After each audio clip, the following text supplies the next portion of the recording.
The Galaxy Note 10 Plus is the true successor to Note 9. It's a brute of a phone with a lovely display, plenty of grunt and a huge battery. There isn't a whole lot new when compared to the S10, but this still stands as the true high-end Samsung phone for the end of 2019. My name is Sergio and welcome to the review of Galaxy Note 10 Plus.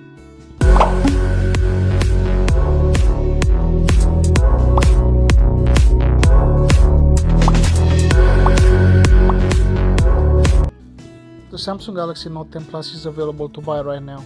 In the UK, amongst other markets, you have the option of 256GB that sells at around £999, while the 512 is not yet confirmed in UK.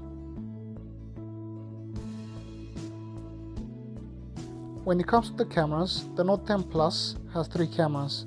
A main 12-megapixel sensor with the aperture that will shift between 1.5 and 2.4 depending on the conditions, a 60-megapixel ultra-wide f2.2 and a 12-megapixel f2.1 telephoto. Both the main and telephoto cameras have optical image stabilization, just like they did on the S10 series. There are also a bigger focus on video here, with pro-grade video recording, super steady stabilization, and an improved video editor. When it comes to the photos from all 3 of the rear cameras are really good and have a very distinctive Samsung look.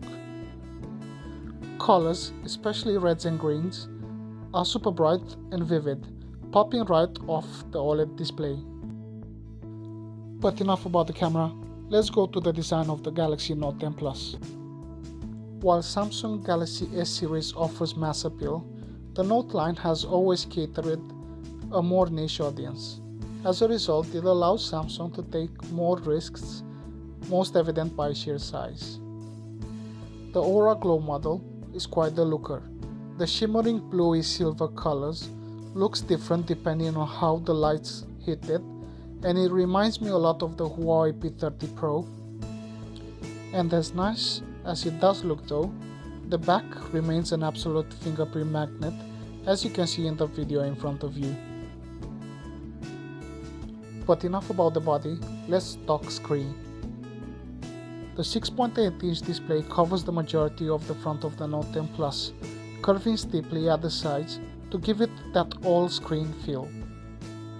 Normally I'm against curved displays, but the degree of the curve here is a lot sharper and less distracting than all the other phones. There were still some accidental touches though, and the sheer size of this thing makes it difficult to comfortably hold it without gripping with 2 hands. While the display is fantastic, it does not have any fancy fast refresh rate tech like the OnePlus 7 Pro. This is a shame, however, you're only really going to notice it if you've been using the 7 Pro for an extended period.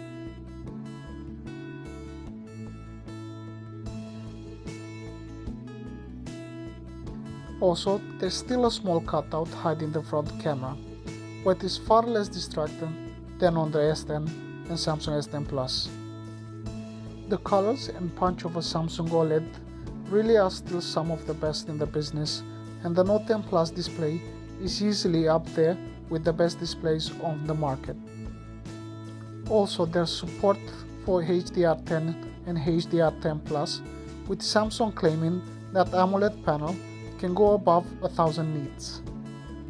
The resolution of this phone remains at the top of what's available, and to me it feels like a better choice than upping it up to the 4K levels of the Xperia 1.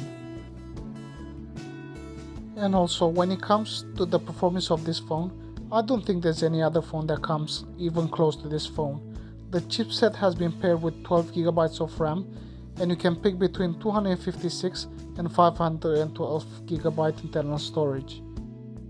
And with a battery of 4300 mAh, I think this phone will be one of the best phones for 2019.